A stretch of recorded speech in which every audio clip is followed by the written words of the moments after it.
नमस्कार मेरे प्यारे साथियों, मैं रुपेश सिंह आप सभी लोगों का अपने YouTube channel career planner with Om में तहे दिल से हार्दिक स्वागत एवं अभिनंदन करता हूं। देखिए दोस्तों, आज हम जो टॉपिक लेके आए हैं बहुत ही ज़बरदस्त टॉपिक है और मोस्ट इम्पॉर्टेंट टॉपिक है। वो कौन सा है? Coding decoding. कौन सा टॉपिक है मेरे प्यारे साथियों? कोडिंग और डिकोडिंग। क्लियर है? ऐसा कोई एग्ज़ाम नहीं है जहां ये टॉपिक इस टॉपिक से क्वेश्चन ना पूछा जाए। क्लियर है? मोस्ट इम्पॉर्टेंट टॉपिक है, इस बात का ध्यान देना। क्लियर है? मोस्ट इम्पॉर्टेंट टॉपिक है, इस बात का आप लोगों को ध्यान देना है। क्लियर है? सबसे पहले आइए जानते हैं कि कोडिंग क्या है। क्लियर है? बहुत से स्टूडेंट के मन में चल रहा होगा कि सर कोडिंग क्या है, तो हम जान लेते हैं कि कोडिंग क्या है। कोडिंग क्या है? जब किसी अर्थपूर्ण शब्द को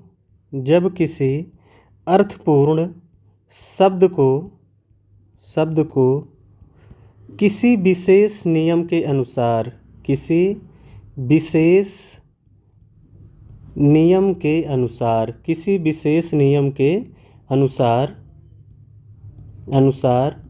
अर्थविहीन शब्द में बदल दिया जाए।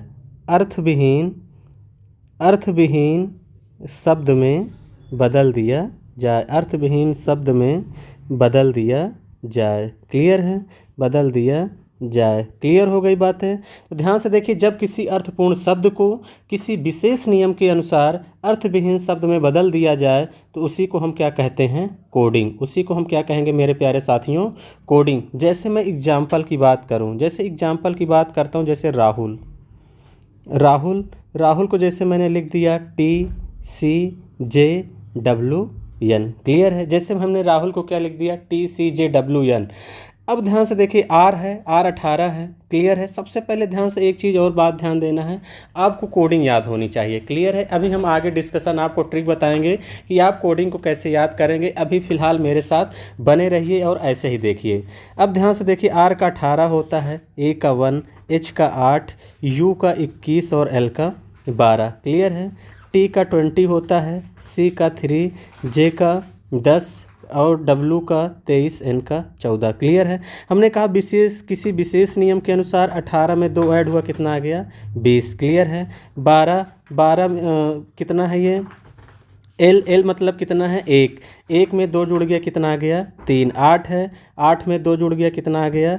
10। 21 में 2 जुड़ गया, कितना आ गया? 23 और 12 में 2 जुड़ गया, 14। यानी आप यहाँ पे देख रहे हैं विशेष नियम लग रहा है, यानी सभी संख्याओं में 2-2 ऐड हो रहा है। तो यानी आपको कोडिंग समझ में आ गया हो कि कोडिंग किसे कहेंगे? जब किसी अर्थपूर्ण शब्द को किसी विशेष नियम के अनुसार अर्थविहीन शब्द में बदल दिया जाएगा तो उसी को हम क्या कहेंगे? कोडिंग। क्लियर है? और एग्जाम्पल भी आप लोगों को अच्छे से समझ में आया होगा। क्लियर है? अब हम बात करते हैं डिकोडिंग की। किसकी बात करते हैं? डिकोडिंग इसका उल्टा है। डिकोडिंग क्या है? इसका उल्टा है। क्लियर है? डिकोडिंग क्या है? डिकोडिंग क्या है? जब किसी अर्थविहीन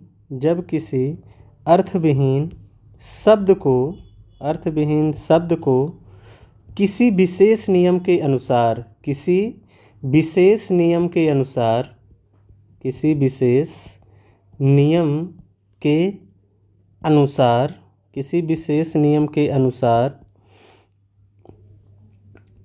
जब किसी अर्थविहीन शब्द को किसी विशेष नियम के अनुसार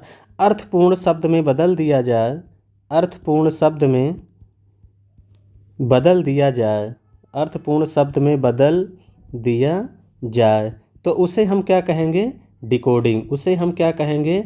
डिकोडिंग। क्लियर है? तो इस बात का ध्यान देना, जब किसी अर्थविहीन शब्द को किसी विशेष नियम के अनुसार अर्थपूर्ण शब्द में बदल दिया जाए तो उसे हम क्या कहेंगे? डिकोडिंग। क्लियर है? जैसे मैं एग्जाम्पल की बात करूं, जैसे इसी एग्जाम्पल की बात करिए, जैसे आपका दिया है TCJWN। क्लियर है? इसी को क्या लिख दिया गया? उल्टा लिख दिया गया, RAHUL, यानी राहुल लिख दिया गया। तो इसका मतलब ये कैसा शब्द था? अर्थविहीन शब्द था। इसको एक विशेष नियम के अनुसार अर्थपूर्ण शब्द में यहाँ पे बदल दिया गया है। जैसे यहाँ पे क्या था? 20 था, 20 से 2 घटा दिए, कितना आ गया? 18। क्लियर है? C था, 2 इसमें तो 3 था, 3 से 2 घटा दिए, कितना आ गया? 1। यानी यानी दो दो सब्ट्रैक्ट हो रहा है, एक विशेष नियम लग रहा है, तो इसका मतलब यही आपका क्या कहलाता है, डिकोडिंग। क्लियर हो गई बातें। यानी कोडिंग किसे कहते हैं, डिकोडिंग किसे कहते हैं, इसे आप बहुत अच्छे से समझ गए होंगे। क्लियर हो गई बातें। चलिए हम आगे डिस्कशन करेंगे थोड़ा सा। अब ध्यान से देखिए, सबसे पहले तो आपको याद होना चाहिए कोडिंग डिकोडिंग में सबसे पहले आपको अल्फ़ाबेटिकल ए से लेकर जेड तक याद होना चाहिए। इस बात का ध्यान देना, अगर जब तक याद नहीं रहेगा आप क्वेश्चन तो कर लेंगे लेकिन आपको बहुत ज़्यादा समय लगेगा। क्लियर है। तो हो सकता है आपको बहुत ज़्यादा समय भी लगे और आप क्वेश्चन गलत भी कर बैठे हैं। क्लियर है। तो यानी आपको कोडिंग ज़रूर याद होनी चाहिए। चलिए उसके लिए हम आपको तरीका बताते हैं कि कैसे आप चीज़ों को याद करेंगे। क्लियर। देखिए सबसे पहले ए से जेड तक लिख दीजिए, A B C D E F G H I J K L M N O P Q M N O P Q R S T U V W X Y और Z. Clear है। यही देखिए ए से लेकर Z तक कितने letter होते हैं, 26। क्लियर है। अब ध्यान से देखिए, कुछ स्टूडेंट को पता भी होगा, जिनको नहीं पता होगा, जो न्यू स्टूडेंट होंगे वो भी ध्यान देंगे। तो यहाँ से देखिए क्या लिख लेंगे, सी। क्लियर है। फिर एफ, उसके बाद आई, उसके बाद एल, उसके बाद ओ, उसके बाद आर, उसके बाद यू, उसके बाद एक्स। क्लियर है।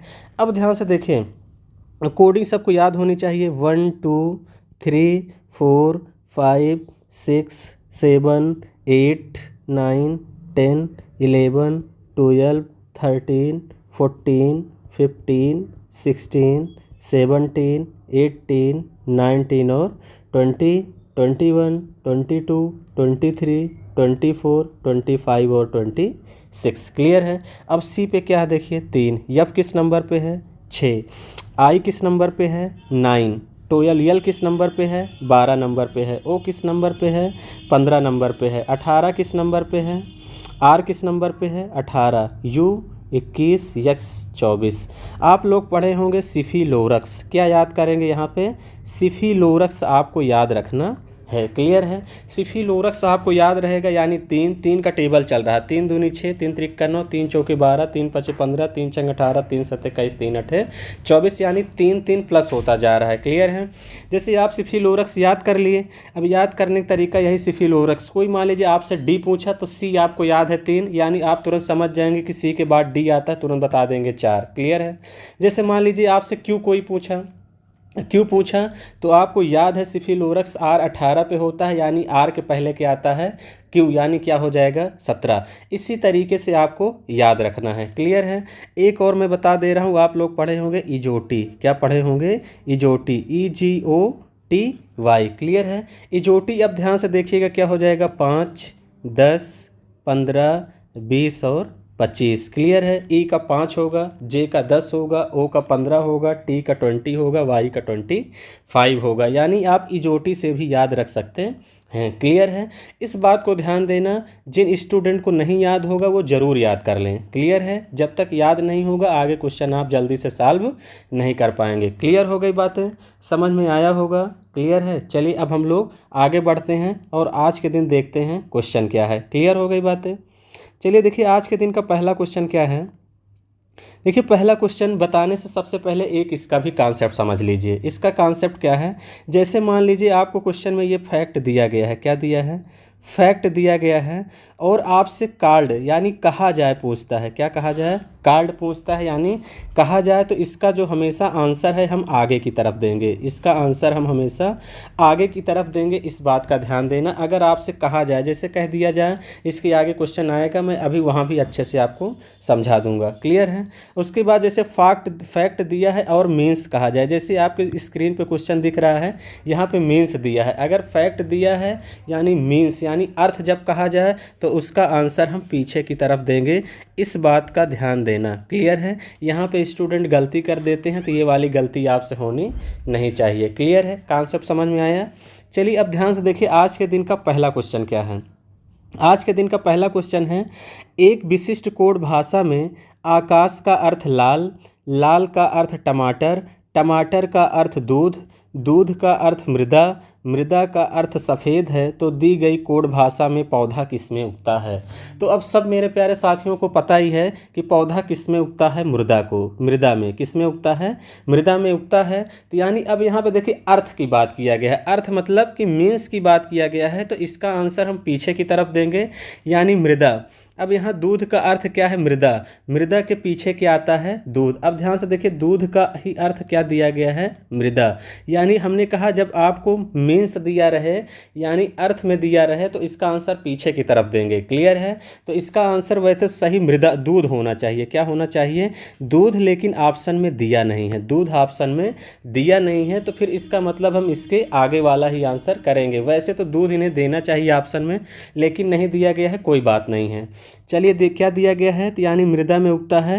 और मृदा को क्या कहा गया है, इस बात का ध्यान देनिए। दूध का अर्थ मृदा, मृदा का अर्थ क्या है, सफ़ेद। क्लियर है। तो यानी अब इस क्वेश्चन का जो करेक्ट आंसर हो जाएगा, कौन सा ऑप्शन हो जाएगा, बी वाला ऑप्शन करेक्ट हो जाएगा। क्लियर हो गई बातें मेरे प्यारे साथियों। चलिए आगे बढ़ते हैं नेक्स्ट क्वेश्चन की तरफ। और आज के दिन का अगला क्वेश्चन देखिए क्या है। अगला क्वेश्चन कह रहा है, यदि वायु को हरा कहा जाए, यदि वायु को हरा कहा जाए, हरे को नीला कहा जाए, नीले को आकाश कहा जाए, आकाश को पीला कहा जाए, पीले को पानी कहा जाए और पानी को गुलाबी कहा जाए, तो साफ आकाश का रंग क्या होगा। अब ध्यान से देखिए स्टूडेंट को यहाँ जो लास्ट में पूछता है इसका मतलब भी पता होना चाहिए। कह रहा साफ आकाश का रंग क्या होगा, तो साफ आकाश का रंग कैसा होता है, नीला। कैसा होता है, नीला। अब इस वाले क्वेश्चन में कहा जा रहा है तो इसका मतलब आगे वाला आंसर देंगे। क्लियर है। और नीला को क्या कहा जा रहा है, नीले को यहाँ पे देखिए आकाश कहा जा रहा है। क्या कहा जा रहा है, नीले को आकाश कहा जा रहा है। इसका मतलब ए वाला ही आपका क्या हो जाएगा, परम सत्य आंसर हो जाएगा। यहाँ पे आप देख रहे हैं जैसे SSC CGL tier first exam 2015 में ये आपसे पूछा गया है। क्लियर है। इंपॉर्टेंट क्वेश्चन है, यहाँ से एक क्वेश्चन देखने को इस टाइप का जरूर मिलता है। क्लियर है। अब ध्यान से देखिए अगला क्वेश्चन क्या है। अगला क्वेश्चन कह रहा है, यदि लाल को नीला कहा जाए, नारंगी को हरा कहा जाए, सफ़ेद को पीला कहा जाए, तो माणिक का रंग क्या होगा। अब पूरे स्टूडेंट बहुत ईमानदारी से अपने दिल पे हाथ रख के सोचिएगा कि माणिक का रंग क्या होगा। किसी को पता ही नहीं होगा। मुझको लगता है कि 95% स्टूडेंट को ये नहीं पता होगा कि माणिक का रंग कैसा होता है। तो मैं आपको जानकारी के मुताबिक बता दूं, माणिक का रंग कैसे होता है, लाल। कैसे होता है, लाल। इस बात का ध्यान देना। क्लियर है। अब यहाँ पे लाल को क्या कहा गया है, नीला। क्या कहा गया है, नीला। क्लियर है। तो इस बात का ध्यान देना। आगे की तरफ देंगे तो लाल को क्या कहा गया है, नीला। तो इसका मतलब इस क्वेश्चन का जो करेक्ट आंसर हो जाएगा कौन सा हो जाएगा, बी वाला ऑप्शन करेक्ट हो जाएगा। ये भी SSC CGL tier first exam 2014 में पूछा गया है। क्लियर है। ये बात आपको पता होनी चाहिए। माणिक का रंग जिसको पता नहीं होगा वो इस क्वेश्चन का आंसर नहीं कर पाएगा। इस बात का ध्यान देना। क्लियर है। चलिए आगे बढ़ते हैं नेक्स्ट क्वेश्चन की तरफ। अगला क्वेश्चन भी बहुत शानदार है। क्वेश्चन क्या कह रहा है, यदि पानी को भोजन कहा जाए, पानी को भोजन कहा जाए, भोजन को वृक्ष कहा जाए, वृक्ष को आकाश कहा जाए और आकाश को दीवार कहा जाए, तो निम्नलिखित में से किस पर फल लगेंगे। तो भैया फल कहाँ लगते हैं, आप सभी को पता है, वृक्ष पर। फल कहाँ लगते हैं, वृक्ष पर लगते हैं। और वृक्ष को क्या कहा गया है, आकाश। वृक्ष को क्या कहा गया है, आकाश। यहाँ पे ध्यान दीजिए, वृक्ष को क्या कहा गया है, आकाश। कोई जल्दबाजी में नहीं करेगा, क्वेश्चन को आराम से पढ़िए और एग्जाम में आराम से करिए। तो यानी वृक्ष को क्या कहा गया है, आकाश। यही आपका क्या है, एब्सोल्युटली राइट आंसर। क्लियर हो गई बातें। चलिए अब हम लोग आगे बढ़ते हैं नेक्स्ट क्वेश्चन की तरफ। आज के दिन का अगला क्वेश्चन देखिए क्या है। अगला क्वेश्चन भी बहुत शानदार है। क्वेश्चन क्या कह रहा है, यदि नारंगी को नींबू कहा जाता है, नारंगी को नींबू कहा जाता है, नींबू को फूल कहा जाता है, फूल को मछली कहा जाता है, मछली को पूंछ कहा जाता है, पूंछ को कलम कहा जाता है, तो गुलाब क्या है। सबको पता है, एकदम आसान बात है। गुलाब को क्या कहा जाता है, गुलाब एक क्या है, फूल है। गुलाब क्या है, फूल है। और फूल को आपके क्वेश्चन में यहाँ पे कहा क्या गया है, मछली। क्या कहा गया है, मछली। फूल को मछली कहा गया है। यानी डी वाला ही ऑप्शन आपका क्या है, परम सत्य आंसर है। जैसा कि आप देख रहे हैं एसएससी CHSL 2013 में पूछा गया है। क्लियर है। आगे बढ़ते हैं नेक्स्ट क्वेश्चन की तरफ। आज के दिन का अगला क्वेश्चन देखिए क्या कह रहा है। यदि वर्षा को जल कहते हैं, यदि वर्षा को जल कहते हैं, जल को वायु कहते हैं, वायु को बादल कहते हैं, बादल को आकाश कहते हैं और आकाश को समुद्र कहते हैं, तो समुद्र को सड़क कहते हैं, तो हवाई जहाज़ कहाँ उड़ते हैं? तो सबको पता है कि हवाई जहाज़ कहाँ उड़ते हैं भैया?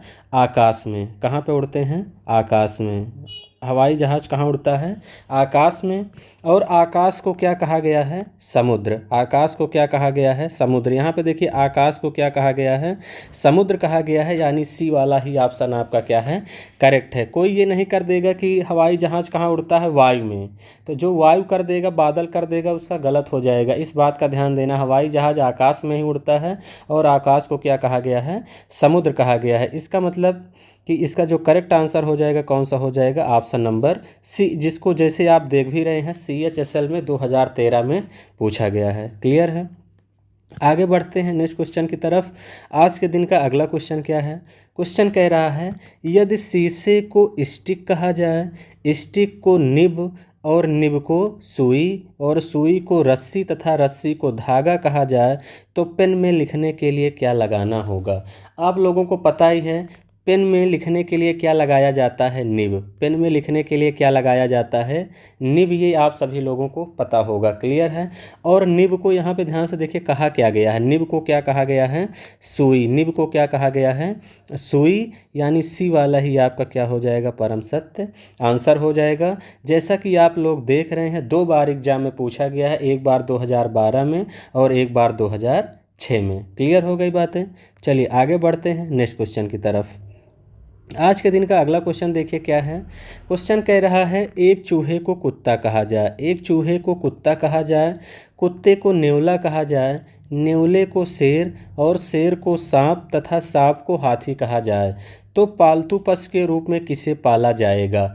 अब देखिए इसमें जितने भी ऑप्शन दिए गए हैं, इसमें जितना भी दिया गया है तो पालतू क्या है? कुत्ता। क्योंकि हम लोग कुत्ते को ही पालते हैं तो पालतू क्या हो गया यहाँ पे? कुत्ता है। क्लियर है? पाला किसे जाएगा? कुत्ता।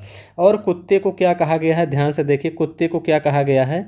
नेवला। कुत्ते को क्या कहा गया है? नेवला। यानी ए वाला ही आपका क्या हो जाएगा? परम सत्य आंसर। क्लियर हो जाएगा। यानी आपका CHSL 10+2 2012 में पूछा गया है। क्लियर है? अब ध्यान से देखिए नेक्स्ट क्वेश्चन की तरफ बढ़ते हैं। आज के दिन का अगला क्वेश्चन क्या है? अगला क्वेश्चन भी बहुत शानदार है। क्वेश्चन कह रहा है यदि पुलिस को शिक्षक कहा जाए, शिक्षक को राजनीतिज्ञ, राजनीतिज्ञ को डॉक्टर, डॉक्टर को वकील तथा वकील को सर्जन कहा जाए तो अपराधियों को कौन पकड़ेगा? तो सबको पता है अपराधियों को कौन पकड़ेगा? पुलिस। अपराधियों को कौन पकड़ेगा? पुलिस पकड़ेगी। क्लियर है? और ध्यान से देखिए पुलिस को कहा क्या गया है? पुलिस को यहाँ पे क्या कहा गया है? शिक्षक। पुलिस को क्या कहा गया है? शिक्षक। क्लियर है? पुलिस को शिक्षक कहा गया है। इसका मतलब यहाँ पे कौन सा ऑप्शन करेक्ट हो जाएगा? ए वाला ऑप्शन करेक्ट हो जाएगा। ये भी आपके CHSL 2012 में पूछा गया है। क्लियर है? आज बढ़ते हैं आगे और आज के दिन का लास्ट क्वेश्चन देखते हैं क्या है। लास्ट क्वेश्चन देखिए, अब कोडिंग डिकोडिंग आ गया। अब यहाँ से आपका टाइप क्या हो गया? चेंज है। क्लियर है? टाइप चेंज है। अब यहाँ ध्यान से देखिए, आपको हमने अभी स्टार्टिंग में डिस्कशन कर चुके हैं कि आपको कोडिंग डिकोडिंग याद होनी चाहिए। क्लियर है? तो आप लोग शुरू से लेकर अंत तक वीडियो को देखा करिए। क्लियर है? क्वेश्चन कह रहा है एक विशिष्ट कोड भाषा में रेंज को क्या लिखा गया है? अब ध्यान से देखिए, रेंज को क्या लिखा गया है? RANGE। रेंज को क्या लिखा गया है? FIQEW। क्लियर है? और क्या दिया है? ARAGE। अरेज को क्या दिया गया है? FIDVF। क्लियर है? तो प्रैंक पूछा गया है PRANK। इसको क्या लिखा जाएगा? क्लियर है? ये आपसे पूछा गया है। CPO-SI 1 जुलाई 2017 में ये आपसे पूछा गया है। क्लियर है? अब इस टाइप का क्वेश्चन करने के लिए आपको क्या करना होगा? आपको सबसे पहले कोडिंग करना होगा। क्लियर है? अब ध्यान से देखिए, R का कोडिंग क्या है? 18, A का 1, N का 14, G का 7 और E का 5। क्लियर है? F का 6, I का 9, Q का 17, E का 5 और W का 23। क्लियर है। आप जितना ज़्यादा प्रैक्टिस करेंगे क्वेश्चन पे उतना ही जल्दी आपको याद हो जाएगा। अब यहाँ ध्यान से आपको ये सेंस लगाना है कि अब सीरीज क्या चल रही है। क्या सीरीज चल रही है, जैसे कुछ स्टूडेंट R से पकड़ना चाहेंगे, R से आप करेंगे तो 18, 18 से आप 6, सीरीज कुछ बन रही है। जैसे मान लीजिए कुछ लोग सब्ट्रैक्ट करेंगे तो 12 डिफरेंस आया।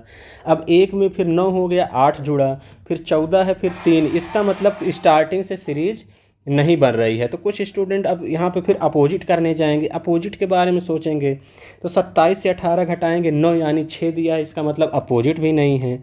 तो अब कुछ लोग ध्यान से देखिए, पीछे की तरफ से देखिए, जब आपको स्टार्टिंग से सीरीज ना मिले तो अंदर की तरफ से देखिए। जैसे हम आपको दिखा रहे हैं यहाँ पे RAN क्या है, GE, रेंज को क्या लिखा गया है, FIQE और W। क्लियर है। आप यहाँ पे कोडिंग कर लिए हैं, 18, 1, 14, 7 और 5। क्लियर है। 6, 9, 17, 5 और 23। अब ध्यान से देखिए, 5 में 1 जुड़ गया, कितना आ गया, 6, यानी अंदर की तरफ से 1 ऐड हो रहा है। क्लियर है। फिर 7 में कितना, 7 से 9 हो गया, कितना जुड़ गया, 2। क्लियर है। 14 से फिर कितना हो गया, 17 यानी 3।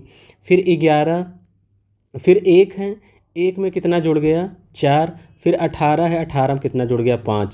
इसका मतलब अंदर की तरफ से 1 जुड़ा, फिर 2 जुड़ा, फिर 3 जुड़ा, फिर 4 जुड़ा, फिर 5, यानी इंक्रीजिंग आर्डर में, बढ़ते हुए क्रम में बढ़ रहा है। क्लियर है। सेम ऐसे यहाँ भी हो जाएगा, सेम ऐसे यहाँ भी हो जाएगा। अगर आप एक क्वेश्चन मिला लिए तो दूसरा मिलाने की ज़रूरत नहीं है, क्योंकि यहाँ पर देखिए 5, 1, 6, 7, 2, 9, 1 में 3 जुड़ा, 4। सेम यहाँ भी हो रहा है, तो इसका भी कोडिंग कर लीजिए। P का कितना हो जाएगा, 16, R का 18, A का 1, N का 14 और K का 11। क्लियर है। अब ध्यान से देखिए, जैसे इसमें किया गया है सेम उसी तरीके से आंसर को भी करना है। 11 में 1 जुड़ जाएगा, कितना हो जाएगा, 12, और 12 पे क्या होता है, L, 12 पे क्या होता है, L। अब ध्यान से देखिए, एक क्वेश्चन मिलाने के बाद सीधा ऑप्शन पे आइए। L एक ही ऑप्शन में दिख रहा है, B में, और किसी भी ऑप्शन में नहीं दिख रहा। इसका मतलब B वाला ही ऑप्शन आपका एक ही बार में डायरेक्ट आंसर आ जाएगा, पूरा मिलाने की ज़रूरत नहीं है। आपको इस टाइप के क्वेश्चन ऑप्शन एलिमिनेशन से ही करना है। क्लियर है। जिनको चेक करना चाहें और भी चेक कर सकते हैं। 14, 14 में 2 जोड़ देंगे, कितना आ जाएगा, 16, 16 पे क्या होता है, P, LP आ गया। 1 है, 1 में 3 जोड़ देंगे, कितना आ जाएगा, 4 आ जाएगा, यानी D। क्लियर है। 18 है, 18 में 4 जोड़ देंगे, 22 आ जाएगा, यानी V। और 16 है, 16 में 5 जोड़ देंगे, 21 आ जाएगा, यानी U। तब भी आ गया LPDVU, लेकिन आपको पूरा लिखने की ज़रूरत नहीं है, एक ही बार में मिल गया, यानी B वाला ही आप क्या कर देते हैं, टिक कर देते हैं। क्लियर हो गई बातें। मुझे पूरा उम्मीद है कि आप लोगों को ज़बरदस्त तरीके से समझ में आया होगा सेशन। आप लोग वीडियो को लाइक और शेयर ज़रूर किया करिए, इससे मुझे मोटिवेशन मिलता है, जिससे हम आने वाले समय में आप लोगों के लिए और भी बेहतर लेके आए वीडियोज़। क्लियर है। तो आज के लिए इतना ही। Thank you.